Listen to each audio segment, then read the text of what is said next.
It's the week of February 8th, 2022. My name is Ari. And I'm Valentina. Welcome to your Winter World News.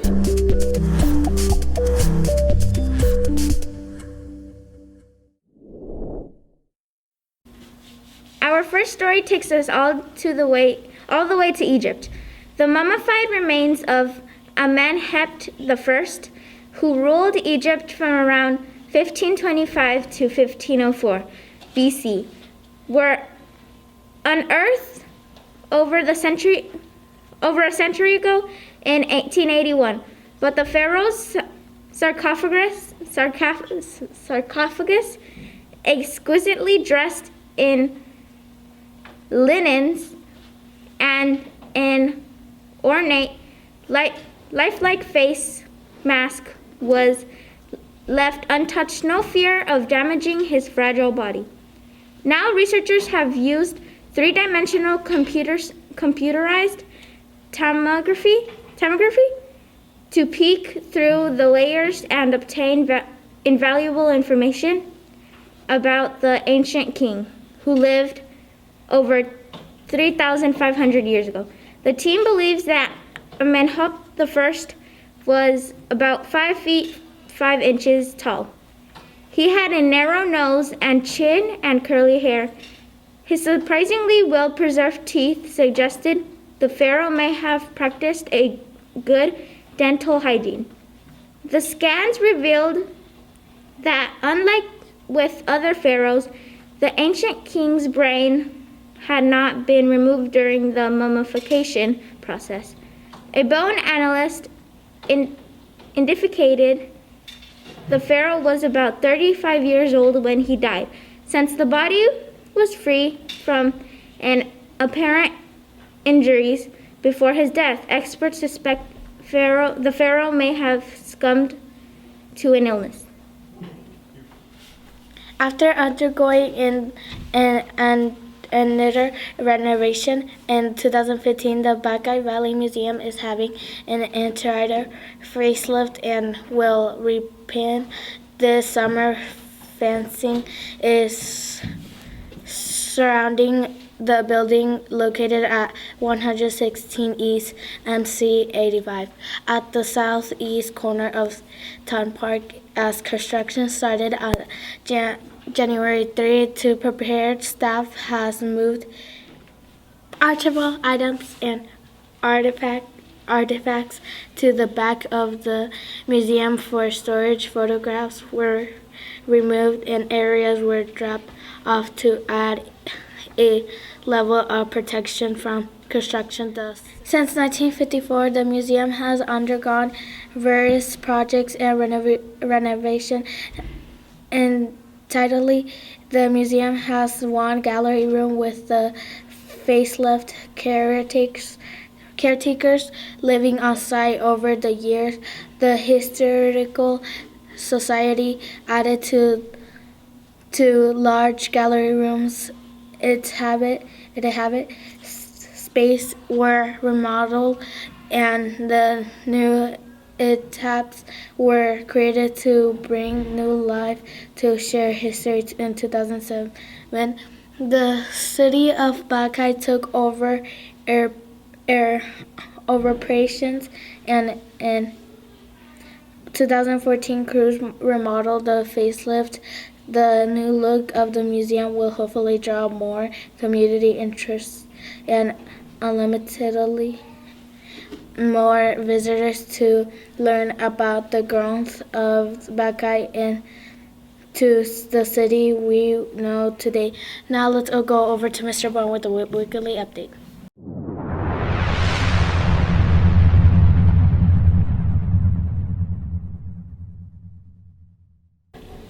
Hello, Winners Well. This is Mr. Bourne, Principal. Attendance matters. Attendance always matters, and I always promote that we want you here at school. Can't learn if you are not here. It's that simple. So we always try to promote perfect attendance and come to school when you are feeling well.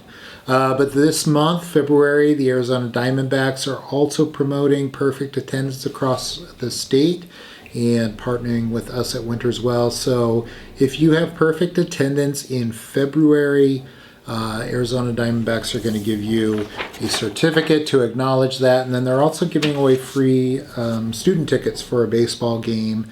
And we certainly want to just again promote, it's so important to be at school when you are healthy, when you're feeling good, and that's essential to your learning. So be here at school all through February. We are going to promote perfect attendance. Thank you, Mr. Bourne. Here's Miss Williams with the counseling corner.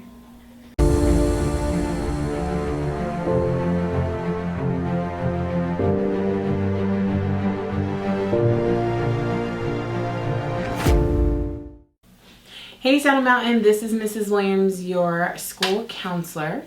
I am bringing a message today to you to talk about our theme this month, which is being grateful. So I am grateful to be a part of the Saddle Mountain School District. I am grateful to be here as your counselor. I am so grateful for all of my students and their great smiles, and I am so grateful for the staff. So thank you so much. I would love to hear what you're grateful for when I'm going around in the schools, talking with you guys, meeting with you guys. Tell me what you're grateful for. All right, so the month of February is our Black History Month. So Mrs. Williams will be talking about different people from our history that have done amazing things. So today we are going to do our Black History highlight. Today we are talking about Roscoe Brown, a pilot from the U.S. Army Air Forces. He was born in 1922. His father was a dentist and his mother was a teacher. Woohoo for those teachers out there. Okay. And he graduated from the Tuskegee Flight School in 1944 and went on to serve in the Army during World War II. I know there are a lot of parents and family members out there. We thank you for your service. He is known as the first pilot to shoot down a jet. What? He was awarded the Distinguished Flying Cross when he retired from flying, and he pursued a successful career in higher education. Probably because his mom was a teacher. I'm just saying, you know, Miss Williams used to be a teacher, but we'll keep going. All right, you guys. So wow, he was a pilot and a professor. This is amazing stuff going on here. So all month, that's what we're going to be talking about, is all these amazing things from our Black history. I'm so excited to be with you guys. I hope you guys have a great week, and I will see you next time. Thank you, Miss Williams. Here's Jose and Gavin in sports.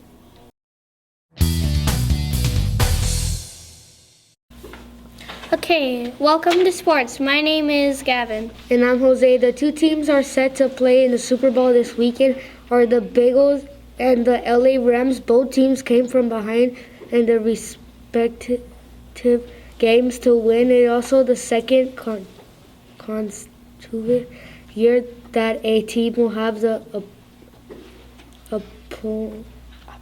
opportunity to play at their own stadium. Tampa Bay did it last year. How Matt Stafford and the Rams will do it in the Super Bowl 56. Arizona Coyotes lost it. You know what? They're terrible. The Suns have only lost one game in 2022 so far. At the time of filming, they were going for their 11th consecutive win against the Brooklyn Nets. They have a record of 40 wins and 9 losses this season. They also have 3-game lead on the next best team in the league. That is all for today. See you next time on Sports News. Thanks, guys. Let's go over to Aubrey with entertainment. Welcome back to Entertainment News. I am Aubrey. February is a busy month around Arizona. The weather is slowly starting to warm back up just a little bit, and lots of things are happening around the state. We talked in a previous episode about the Buckeye Air Fair returning this year on February 18th through the 20th. Other events in Arizona this month focus on the days when Arizona was considered the Wild West. First, hundreds of cowboys, cowgirls, buckaroos compete in Old West-style shooting events with displays, vendors, and expeditions on the side at the Winter Range End of Trial event.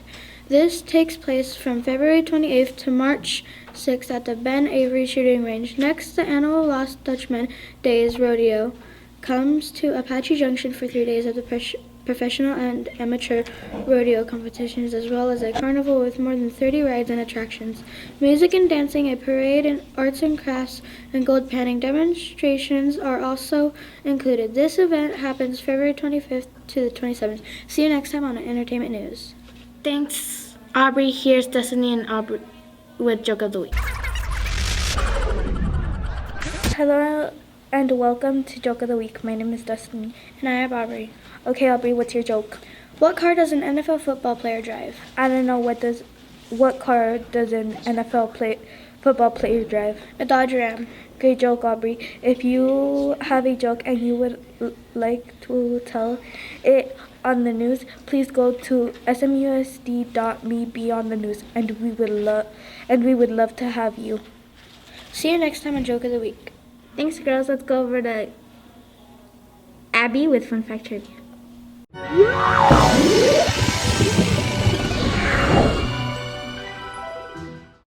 Welcome to Fun Fact Trivia. My name is Abby. Did you know that today, February 8th, is National Kite Flying Day? This day encourages exploring, kite flying, and making. Enthusiasts across the country mark the day by launching their kites or making plans to attend festivals. Kites are believed to have originated in ancient China, but evidences also show that the people of the South Sea Islands were using kites for fishing around the same time as the people of China. Your question today is, how far back does the earliest records to kite flying date back to? A, 1800 years, B, 2600 years, or C, 3300 years? You have 10 seconds to make your decision.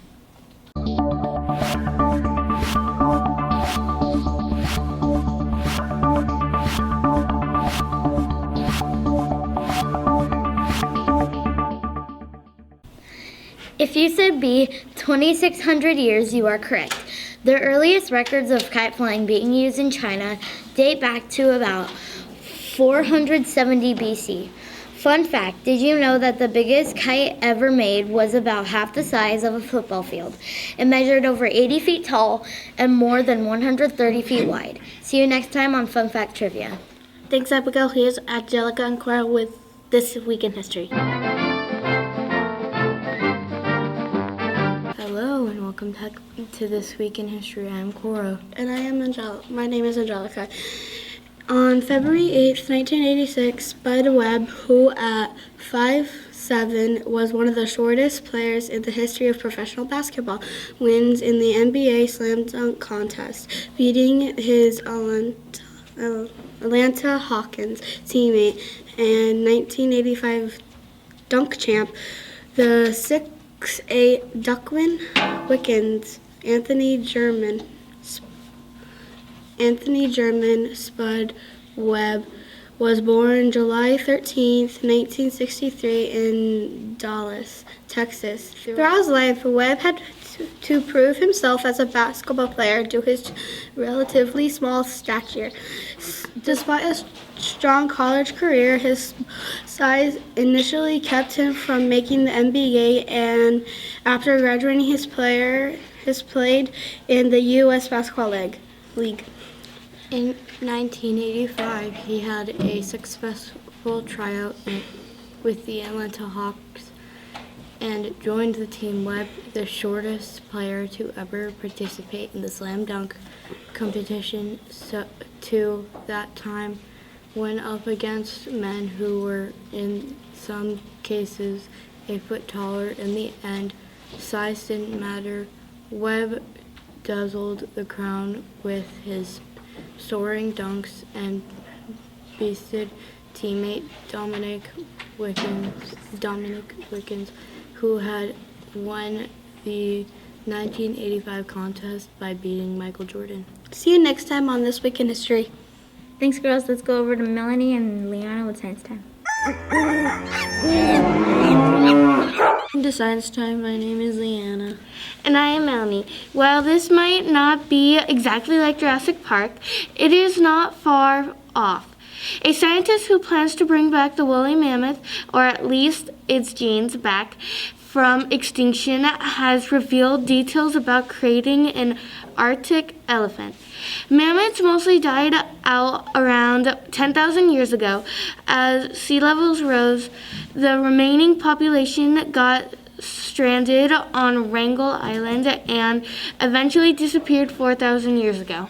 Well-preserved samples of these extinct giants have since been found in the Arctic permafrost, allowing researchers to get a glimpse of their DNA sequence.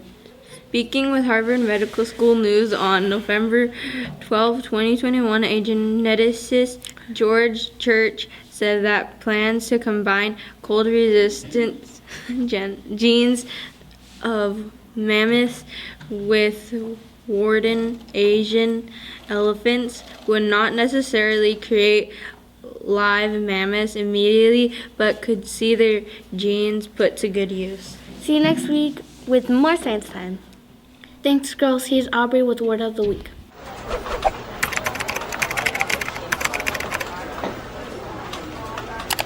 Welcome to Word of the Week. My name is Aubrey. This week's word is garble. Garble is a verb and it means to alter or distort, as to create a wrong impression or change the meaning. Here's how you can use it in a sentence. My mom had to call the doctor's office back after receiving a garbled message in her voicemail from the doctor's assistant. See you next time on Word of the Week. Thank you, Aubrey. That is all for this episode in Winter's Wellness. See you next week. Bye.